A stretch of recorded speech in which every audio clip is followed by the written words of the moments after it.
अस्सलाम वालेकुम, बिस्मिल्लाहिर्रहमानिर्रहीम। Welcome to Brookfield online portal again. जी बेटा, हम लोग आज से दोबारा से ऑनलाइन क्लासेस का आगाज़ कर रहे हैं। आज हमारा मैथमेटिक्स पार्ट 2 का लेक्चर नंबर 1 है। हम लोगों ने क्लासेस में जहाँ तक पढ़ा था वो आपके पास एक्सरसाइज 2.7 के पहले 3 सवाल जो है वो हमारे हो चुके थे। आज हमने 4th क्वेश्चन से स्टार्ट करना है। 4th क्वेश्चन में हमने फाइंड करना है y4 का मतलब आप लोगों को मैंने समझाया हुआ है कि 4 बार हम लोगों ने डेरिवेटिव लेना है। ठीक है, तो हम लोग देखें कि सबसे पहले मैं आप लोगों को कुछ चीज़ें रिवाइज करवा दूं कि जो डेरिवेटिव्स थे जो यहाँ पर ज़्यादातर इस्तेमाल होंगे, जो इन क्वेश्चंस में जो आज हम लोग करेंगे, कि हमारे पास जो हम लोग अगर सिंपल देखें कि डेरिवेटिव आप लोगों के पास sin x होता था तो उसका डेरिवेटिव हम लोग लेते थे cos x, जबकि अगर हमारे पास डेरिवेटिव हम यहाँ पर लिख देते थे sin ax का, ax से मुराद a कोई भी कांस्टेंट है, तो उसका डेरिवेटिव हमारे पास होता था cos ax। जो एंगल वही वहाँ है वही एंगल यहाँ होगा, और ax का दोबारा डेरिवेटिव तो वो हमारे पास a आ जाता था। इसी तरह अगर हम लोग डेरिवेटिव लेते थे बेटा cos x का, तो cos x का डेरिवेटिव हमारे पास होता था फॉर्मूले में -sin x, जबकि अगर हम लोग डेरिवेटिव यहाँ पर प्रोवाइड करते हैं यहाँ sin या cos ax का, तो बिल्कुल उसी तरह फार्मूला वही रहेगा -sin ax। तो cos का डेरिवेटिव माइनस साइन, जो एंगल उधर है वही एंगल यहाँ होगा, ax का दोबारा डेरिवेटिव तो यहाँ a आप लोगों के पास आ जाता होता है। इसके अलावा जो आज हम लोगों ने इस्तेमाल करना है वो था बेटा आप लोगों के पास कि डेरिवेटिव किसी भी लॉग ऑफ, यहाँ पर हम लोग बात करते हैं log of f of x का, अगर हम डेरिवेटिव लेते हैं तो वो क्या होता है 1/f(x), कि यहाँ पर जो भी एंगल होता है वो 1/f(x), और दोबारा डेरिवेटिव किसका, यहाँ लॉग के बगैर जो फंक्शन है f(x) उसका दोबारा डेरिवेटिव हमारे पास आ जाता होता है, राइट। उसके अलावा हम लोगों ने यहाँ पर देखा था कि डेरिवेटिव आप लोगों के पास e की पावर x का वो क्या होता है e की पावर x ही होता है, और अगर हम लोग डेरिवेटिव यहाँ पर लेते हैं e की पावर ax का तो वो e की पावर ax होता है, और ax का दोबारा डेरिवेटिव a आ जाता है। ये वो मेजर डेरिवेटिव्स हैं जिनके फार्मूले आपको क्लासेस में भी पढ़ाए हुए हैं और आज आप लोगों के पास यहाँ पर इस्तेमाल भी करने हैं हमने। तो देखते हैं हमारे पास क्वेश्चंस कौन कौन से हैं और किस तरह से हमने इन फार्मूलाज का इस्तेमाल करना है। सबसे पहले बेटा स्मार्ट सिलेबस के मुताबिक क्वेश्चन नंबर 4 का पहला और तीसरा पार्ट करना है, और उसके बाद हम लोगों ने क्वेश्चन नंबर 6, 7, 8 और 9 यहाँ पर करना है। तो देखते हैं हम लोग किस तरह से हम यहाँ पर, पहला क्वेश्चन आप लोगों को क्या दिया गया है, फाइंड y4 का मतलब आपने बताया पहला डेरिवेटिव निकालेंगे तो वो y1 बनेगा, दूसरा डेरिवेटिव निकालेंगे तो y2 बनेगा, तीसरे पे y3 और चौथे पे इसी तरह y4। तो हमें यहाँ पर वैल्यू प्रोवाइड कर दी गई है कि फाइंड, क्वेश्चन क्या है हमारे पास, फाइंड करें हम लोग y4 इफ, अगर आप लोगों के पास y किसके बराबर है बेटा sin 3x के। तो ये हम इक्वेशन नंबर 1 नाम दे देते हैं। याद रखें ये जो y4 है इनको हम लोग कहते हैं हायर डेरिवेटिव में या सक्सेसिव डेरिवेटिव आप लोगों के पास कहलाते हैं, और ये हमें बेनिफिट भी बहुत देते हैं। अगर हम लोग यहाँ पर क्या लिखें, डिफरेंशिएटिंग, सबसे पहला डेरिवेटिव लेते हैं हम लोग विद रिस्पेक्ट टू x, तो क्या होगा y का डेरिवेटिव dy/dx को हम लोग एक और शक्ल में लिख सकते हैं जिसको हम नाम दे देते हैं y1 का, और इधर आपके पास बेटा डेरिवेटिव हो गया किसका, sin 3x का, राइट। हम लोगों ने यहां पर क्या लिखना है, y1 इक्वल्स टू, जैसे कि मैंने अभी आप लोगों को फार्मूले बताए, sin का जो डेरिवेटिव होता है वो क्या होता है cos 3x, और फिर एंगल का दोबारा डेरिवेटिव 3 आप लोगों के पास आ जाएगा। ये हमारे पास पहला डेरिवेटिव हो गया। अब हम लोग दोबारा से डेरिवेटिव लेते हैं तो फिर क्या लिखेंगे, यहां पर डिफरेंशिएटिंग अगेन, दोबारा डेरिवेटिव ले लिया हमने विद रिस्पेक्ट टू x, दोबारा से डेरिवेटिव लिया y1 का दोबारा से डेरिवेटिव, तो दूसरा डेरिवेटिव इसका क्या कहलाएगा, y2 क्या होगा, कांस्टेंट बाहर निकल आता है, डेरिवेटिव जाके सिर्फ फंक्शन पे अप्लाई होता है, तो डेरिवेटिव किसका आ गया, cos 3x का आप लोगों के पास आ गया। यहाँ y2 आ जाएगा, यहाँ इधर हम लोग देखेंगे 3 और डेरिवेटिव आप लोगों के पास cos 3x का, जो कि हमारे पास क्या होता है, cos 3x के डेरिवेटिव को हम लोग लिखते हैं माइनस साइन 3x, और साथ में 3x का दोबारा से डेरिवेटिव अगर देखें तो वो क्या बन गया 3।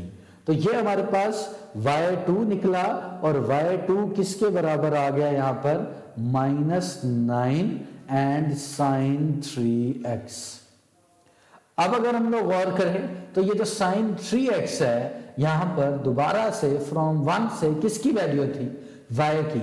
आप यहां से दो तरह से क्वेश्चन कर सकते हैं, या तो इसको इसी तरह जैसे पहले दो डेरिवेटिव लिए आगे भी उसी तरह चलाते रहें, या आप एक और भी काम कर सकते हैं कि y2 इज इक्वल्स टू क्या बनेगा, -9 और साइन 3x किसकी वैल्यू थी, साइन 3x वैल्यू थी y की, तो जिसकी वजह से यहां पर क्या आ जाएगा, y आ जाएगा। इसको साथ में हमने हिंट बता देना है, कहां से, कि फ्रॉम 1 से, कि हम लोगों ने पहली इक्वेशन से ये जो साइन 3x था उसकी जगह बेटा क्या लिख दिया, y लिख दिया।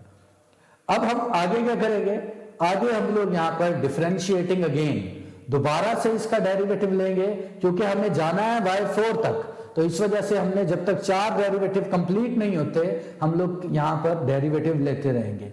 डिफरेंशिएटिंग अगेन किया, y2 का डेरिवेटिव आप लोगों के पास क्या बन गया, y3, इधर -9 चूंकि कांस्टेंट था, डेरिवेटिव डायरेक्ट अप्लाई होगा y पे, तो y का डेरिवेटिव क्या बन गया आप लोगों के पास, y1। फिर अभी भी y3 पे पहुंचे हैं, तो यहां पर अगेन डेरिवेटिव लेंगे, डिफरेंशिएटिंग अगेन दोबारा हम लोगों ने यहां पर इसका डेरिवेटिव ले लिया, y3 का डेरिवेटिव अब क्या बन गया, y4, -9 कांस्टेंट था, इधर से हम लोगों ने डेरिवेटिव अप्लाई किया y1 पे, तो y1 का डेरिवेटिव क्या होता है, वो होता है y2। अब देखें इससे हमें बेनिफिट ये हुआ, पहले दो डेरिवेटिव हमने कैलकुलेट कर लिए, अब जो दूसरे डेरिवेटिव की ये वैल्यू आई हुई थी इसको हम नाम दे देते हैं 2 का, तो अब ये दूसरे डेरिवेटिव से y2 की वैल्यू हम पहले ही कैलकुलेट कर चुके हैं, तो यहां पुट कर दें, तो y4 बेटा क्या बन जाएगा आप लोगों के पास, -9 एंड y2 की वैल्यू यहां से फ्रॉम 2 से क्या है, -9 and sine 3x, then your y4 is, यहां हमारे पास बन गया 81, -9 multiply by -9, then it is 81 और साथ में sine 3x, it is your required answer. ये आप लोगों का क्वेश्चन यहां पर कंप्लीट हो गया बेटा। तो देखा, ये सक्सेसिव डेरिवेटिव का फायदा है कि पिछले डेरिवेटिव भी अगले डेरिवेटिव्स में क्या हो जाते हैं, इस्तेमाल हो जाते हैं आप लोगों के पास। तो ये हमारे पास यहाँ पर इसका आंसर आ गया। इसी तरह हम लोग अगर नेक्स्ट क्वेश्चन पे चलते हैं, तो ये हमारे पास है y is equals to log of x square -9। इस क्वेश्चन को हम लोग, ये आप लोगों की जिम्मेदारी है, या आप लोगों ने y4 कर लेना है, मैंने क्लास में भी ये करवाया था, अगर आप लोगों के पास मौजूद हो तो। आगे हम लोग चलते हैं, हमारे जो मेजर बहुत इंपॉर्टेंट लॉन्ग क्वेश्चंस हैं, क्वेश्चन नंबर 6 से लेके क्वेश्चन नंबर 9 तक, इनमें से मैं 2 या 3 क्वेश्चन आप लोगों को करवा देता हूं, ठीक है। ये चारों मोस्ट इंपॉर्टेंट क्वेश्चन हैं, ठीक है। लॉन्ग के पॉइंट ऑफ व्यू से चैप्टर 2 से एक लॉन्ग बनता है, और ज्यादातर चांसेस हैं इन्हीं 4 सवाल में से कोई एक क्वेश्चन आ जाए आप लोगों का एग्जाम के अंदर। तो बड़ी ध्यान के साथ आप लोगों ने सुनना है। तो पहला क्वेश्चन हमारे पास यहाँ पर जो दिया गया है कि ये प्रूव है हमारे पास कि y की वैल्यू आप लोगों को प्रोवाइड की गई है e की x इंटू साइन एक्स, और हम लोगों ने बेटा प्रूव क्या करना है, प्रूव हम लोगों ने करना है D square Y over D x square, फिर उसके बाद -2 dy over dx and +2y -2 dy over dx and +2y equals to 0। ये हमने प्रूव करना है। तो हमारा क्वेश्चन ये गिवन है, प्रूव ये करना है। स्टार्ट यहां से करेंगे क्वेश्चन को। यहां पर सॉल्यूशन इसका है, y हमें क्या दे दिया गया है, e की power x multiply by sine x। इसको इक्वेशन नंबर 1 का नाम दे देते हैं। देखिए यहां डबल डेरिवेटिव इस्तेमाल हो रहा है, इसका मतलब 2 बार डेरिवेटिव लेना पड़ेगा हमें। क्या लिखे हम यहां पर, differentiating 1 with respect to x, y का डेरिवेटिव। अब देखें रिवाज आ गया dy ओवर dx लिखने का, तो अब हम y का डेरिवेटिव y1 की बजाय dy ओवर dx लिखेंगे, क्योंकि उसने सवाल में ही यही पूछा हुआ है। तो यहां y का डेरिवेटिव हमने फिर क्या लिख दिया, dy ओवर dx, और इधर हमारे पास हो गया d over dx into e की x multiply by sine x। अब यहां बन गया dy ओवर dx। इधर हम लोग देखेंगे बेटा 2 टर्म्स का प्रोडक्ट है। आप लोगों को याद होगा कि 2 टर्म्स का प्रोडक्ट आ जाए तो हम लोग क्या अप्लाई करते हैं, हम अप्लाई करते हैं प्रोडक्ट रूल। तो यहां प्रोडक्ट रूल अप्लाई करें। प्रोडक्ट रूल क्या होता है, पहला वैसे e की x वैसे, दूसरे का डेरिवेटिव मतलब derivative of sine x plus दूसरा वैसे साइन x वैसे और पहले का डेरिवेटिव। तो प्रोडक्ट रूल याद था आपको, क्या लिखते हैं प्रोडक्ट रूल में, पहला वैसे दूसरे का डेरिवेटिव जमा दूसरा वैसे और पहले का डेरिवेटिव। स्क्रीन पे आप देख सकते हैं बिल्कुल उसी तरह हम लोगों ने यहां पर लिखा है। ये e की x, अभी मैंने आपको बताया साइन x का डेरिवेटिव क्या होता है, cos x। देखे ना डेरिवेटिव साइन x से पहले अप्लाई हो रहा है, तो डेरिवेटिव अगले का होता है, वेरी नेक्स्ट का डेरिवेटिव लेते हैं हम लोग। तो डेरिवेटिव साइन x का क्या बन गया, cos x। फिर हम लोगों ने देखा प्लस साइन x से पहले कुछ नहीं है, sine x as it is आएगा। अब डेरिवेटिव e की पावर x का, e की पावर x का डेरिवेटिव e की पावर x आ गया। अब ये क्या बन गया हमारे पास, e की x cos x plus e की x इंटू साइन x।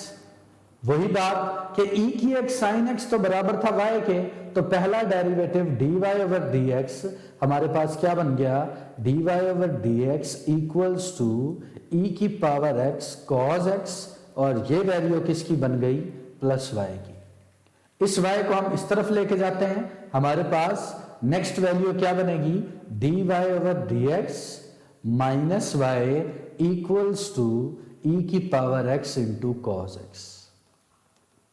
अब हम इसका डेरिवेटिव लेते हैं, क्या लिखेंगे, डिफरेंशिएटिंग अगेन, दोबारा डेरिवेटिव लेने लगे हैं क्योंकि सवाल में उसने 2 डेरिवेटिव यूज किए हुए हैं। डिफरेंशिएटिंग अगेन किया, dy ओवर dx है, इसका दोबारा से डेरिवेटिव क्या बन गया, d square y over dx square, minus था y का डेरिवेटिव क्या बन गया, dy over dx equals to में d ओवर dx और साथ में आ गया e की x इंटू cos x।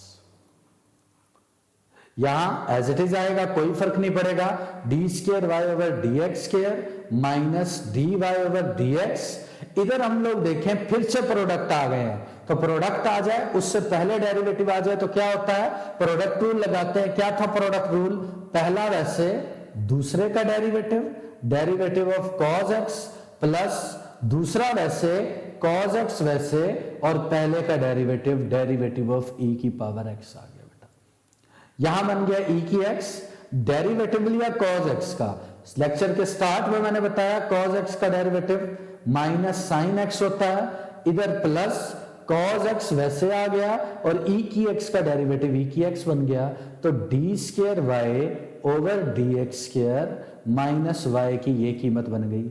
अब ये बन गया D square Y over D x square और फिर माइनस वाई, ये क्या बन गया बेटा, माइनस ई की power x into sine x और प्लस ई की x इंटू कॉस एक्स। अब देखें इन दोनों की वैल्यू, हमारा जो प्रूफ है वहां ना आपको ई की x नजर आ रहा है, ना साइन एक्स नजर आ रहा है, ना कॉस एक्स। इस पे गौर करेंगे, हमने प्रूव करना बेटा। यहां पर अब देखें तो हमारे पास यहां एक आ रहा है ई की x साइन एक्स और एक आ रहा है ई की x कॉस एक्स। अगर हम 1 की तरफ नजर दौड़ाएं तो ई की x साइन एक्स की वैल्यू क्या है, y है, जबकि ई की x कॉस एक्स की वैल्यू हम लोग देख सकते हैं d Y over D x minus y है। तो यहां पर क्या लिख देते हैं, फ्रॉम 1 एंड 2, 1 एंड 2 से आपको वैल्यूज मिल जाएंगी। कैसे, D square Y over D x square minus Y equals to minus E की एक्स साइन एक्स की वैल्यू वाई है प्लस ई की एक्स कॉज एक्स की वैल्यू आप लोगों के सामने मौजूद है बेटा कि ई की एक्स कॉज एक्स किसके बराबर था, dy ओवर डी एक्स यहां पर, और डिवाइड बाय हमारे पास dy ओवर डी एक्स, ये वैल्यूज आ रही थी पीछे से और यहां हमने इसकी वैल्यूज लिख दी, तो ई की एक्स कॉज एक्स की वैल्यू हमारे पास आ गई यहां पर dy over D x and minus Y.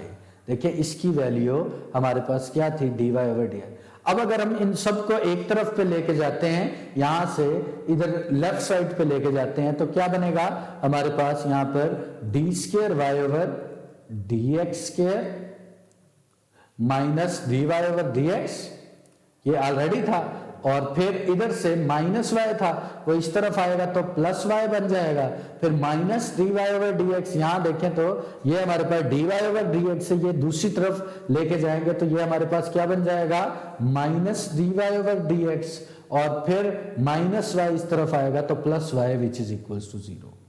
अब ये क्या बन गया, D square Y over D x square minus dy over D x minus dy over D x, ये क्या बन गया, minus 2dy over D X plus Y और plus Y plus 2y equals to 0। तो ये देखें हमारे पास प्रूव्ड हो गया बेटा। तो ये आप लोगों के पास लॉन्ग क्वेश्चन था जो बड़ी आसानी के साथ हम लोगों ने प्रूव कर लिया यहां पर। अब हम लोग आते हैं नेक्स्ट क्वेश्चन की तरफ जो बिल्कुल इसी तरह का है, यहां पर आप लोग देख सकते हैं। सेकंड क्वेश्चन है, if y equals to e की power ax sin bx then prove that d square Y over D x square, यहां माइनस है 2a dy ओवर dx और फिर minus a square plus b square into y equals to 0। ये बेटा हम लोगों ने प्रूव करना है। क्वेश्चन नंबर 7 जो है ये प्रूव करते हैं हम लोग। तो हमारे पास प्रूफ क्या दिया हुआ है, यहां पर गिवन ये है y इक्वल्स टू e की power ax into sine bx। पिछले सवाल में क्या था, जस्ट e की पावर x था और साइन x था, यहां e की पावर ax हो गया और साइन bx हो गया। हम लोग क्या लिखेंगे, differentiating with respect to x, y का डेरिवेटिव आ गया dy ओवर dx, यहां पर हम लोग क्या लिखेंगे d ओवर dx साथ में e की power ax into sine bx। Derivative यहां देखें वही प्रोडक्ट रूल वैसे ही लगेगा, पहला वैसे, दूसरे का डेरिवेटिव साइन bx का डेरिवेटिव जमा साइन bx वैसे, और डेरिवेटिव हमारे पास किसका हो गया यहां पर e की पावर ax का। ये बन गया हमारे पास e की power ax, derivative sign bx का cos bx और bx का अगेन डेरिवेटिव b, वो हम लोगों ने यहां लिख दिया, प्लस साइन bx, उसके बाद e की पावर ax का डेरिवेटिव e की पावर ax और ax का दोबारा डेरिवेटिव a आ गया हमारे पास। b वैसे लिख दिया e की पावर ax cos bx आ गया हमारे पास, प्लस यहां पर क्या बना e की पावर ax, ये मैंने पहले लिख दिया, और साइन bx, ये किसका जवाब हो गया dy ओवर dx का। अब वही बात 1 से देखें तो e की पावर ax साइन bx, ये किसकी वैल्यू है, ये y की है, तो यहां से क्या होगा dy over dx equals to b e की पावर ax साथ में cos bx, इधर हमारे पास प्लस a, और ये वैल्यू किसकी है y की, तो यहां y लिख दिया मैंने। ay उस तरफ चला गया, dy over dx minus ay किसके बराबर बना, b e की पावर ax साथ में cos bx बेटा आ गया हमारे पास। इसको हम इक्वेशन नंबर 2 दे देंगे। चूंकि जो प्रूव है उसमें d square Y over D x square है, जिसकी वजह से हम लोग इस पर दोबारा डेरिवेटिव अप्लाई करेंगे। हमारे पास यहां पर क्या बनेगा, डिफरेंशिएटिंग अगेन, डिफरेंशिएटिंग हमने अगेन कर दिया बेटा, दोबारा डेरिवेटिव ले लिया हमने। ये dy ओवर dx है, इसका दोबारा डेरिवेटिव लेफ्ट साइड पे क्या बन गया, D square Y over D x square. इधर हमारे पास माइनस a वैसे, y का डेरिवेटिव क्या आ गया, dy ओवर dx बन गया, इधर से b वैसे आ गया, और डेरिवेटिव हमारे पास आ गया ई की पावर ए एक्स और साथ में कॉस बी एक्स का आप लोगों के पास। अब हमारे पास बन जाएगा d square Y over D x square minus A D Y over D x, इधर से इक्वल्स टू बी। यहां बेटा फिर प्रोडक्ट में है तो प्रोडक्ट रूल लगेगा। अब मैं डायरेक्ट वैल्यू इस पर प्रोडक्ट रूल लगाने लगा हूं, जरा ध्यान कीजिएगा। क्या है हमारे पास, पहला वैसे ई की ए एक्स, वैसे दूसरे का डेरिवेटिव कॉस बी एक्स का derivative minus b sine b x, क्योंकि कॉस बी एक्स का derivative minus sine b x और बी एक्स का डेरिवेटिव बी आ गया, प्लस कॉस बी एक्स वैसे, कॉस बी एक्स वैसे लिखा, ई की पावर ए एक्स का डेरिवेटिव ए ई की पावर ए एक्स, ये हमारे पास डेरिवेटिव आ गया। और ये हमारे पास तो d square Y over D x square minus A D Y over D x equals to, b को अंदर मल्टीप्लाई करवा दें, बी एंड बी, ये माइनस के साथ बी स्क्वायर आ गया, साथ में क्या बचा, ई की पावर ए एक्स और साथ में साइन बी एक्स बच गया बेटा। ठीक है, ये वाला b इस a के साथ मल्टीप्लाई होगा तो प्लस ए बी ई की पावर ए एक्स और कॉस बी एक्स हम लोगों ने साथ में लिख दिया। बिल्कुल उसी तरह ई की पावर ए एक्स साइन बी एक्स, इसकी कीमत बराबर है y के, और बी ई की पावर ए एक्स कॉस बी एक्स, इसकी कीमत हमारे पास है D Y over D x minus A Y. तो क्या लिखें, फ्रॉम 1 एंड 2, 1 और 2 से हम लोग इनकी कीमतें सब्स्टिट्यूट कर लेते हैं। D square Y over D x square minus A D Y over D x बन गया equals to minus B square, इसकी कीमत वाई थी, ये बी स्क्वायर इसकी वैल्यू वाई थी, प्लस ए वैसे आ गया और इसकी कीमत 2 से देखें अगर हम लोग तो क्या थी आप लोगों के पास, D Y over D x और साथ में माइनस ए वाई आ गई आपके पास। ये बन गया बेटा d square Y over D x square minus A D Y over D x, इधर आके minus B square y plus a D Y over D x और साथ में ए इससे मल्टीप्लाई हुआ माइनस ए स्क्वायर वाई। अब हमारे पास बेटा क्या हुआ, d square Y over D x square minus A D Y over D x पहले था, ये इस तरफ आया तो क्या बन गया माइनस बी स्क्वायर वाई, ये इस तरफ आया तो क्या बन गया minus A D Y over D x, और ये इस तरफ आया तो minus A square y equals to 0। अब अगर हम लोग देखें तो हमारा प्रूव हो चुका है, D square Y over D x square ये एज इट इज आ गया आप लोगों के पास, D square Y over D x square आ गया, इधर हमारे पास क्या था minus A D Y over D x minus A D Y over D x, ये हमारे पास क्या बन गया, यहां ये बन गया minus 2a d Y over D x, और इधर हमारे पास अगर हम लोग गौर करें तो क्या था minus B square Y minus ए स्क्वायर वाई, अगर हम इनमें से माइनस और वाई कॉमन ले लें तो आप लोग देख सकते हैं माइनस कॉमन ले लिया, वाई कॉमन ले लिया तो एक के साथ ए स्क्वायर था दूसरे के साथ बी स्क्वायर था इक्वल्स टू 0 आ गया। तो ये बेटा आप लोगों का प्रूव्ड हो गया। तो ये आप लोगों के पास 2 लॉन्ग आप लोगों के कंप्लीट हो चुके हैं। अगले लेक्चर में इंशाल्लाह मुलाकात होगी, अगले 2 लॉन्ग क्वेश्चन हम लोग करेंगे। आज तक के लिए इतना काफ़ी है। दुआओं में याद रखें, किसी किस्म का कोई मसला हो तो मुझसे रब्ता कर सकते हैं। अल्लाह हाफिज़।